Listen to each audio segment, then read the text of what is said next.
আগামী 17 সেপ্টেম্বর থেকে এবারও 10 দিন ব্যাপী গণেশ উৎসব শুরু হচ্ছে কোচবিহার জেলার চ্যাংরাবান্ধায়। এবারও 11 ফুটের গণেশ মূর্তি বানানোর কাজ শুরু হয়েছে বুধবার থেকে। এই উপলক্ষে এদিন এখানে কাঠাম পুজো করা হয়।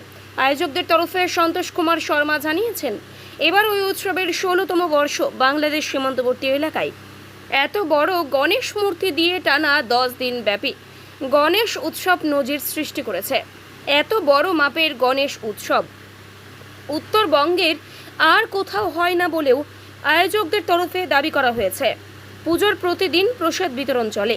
বিসর্জনে সামিল হন সীমান্তের বিএসএফের জওয়ানরাও, যা নজরকাড়ি। জয় গণেশ। প্রত্যেকবারের মতো এবারও চ্যাংরাবান্ধায় গণেশ উৎসব শুরু হচ্ছে। 7 সেপ্টেম্বর থেকে এই উৎসব শুরু হবে, চলবে 10 দিন পর্যন্ত। এবারও কিন্তু 11 ফুটের মূর্তি দিয়েই গণেশ পুজো হবে। পাশাপাশি পুজোর প্রত্যেক দিন প্রসাদের আয়োজন রয়েছে এবং যেদিন বিসর্জন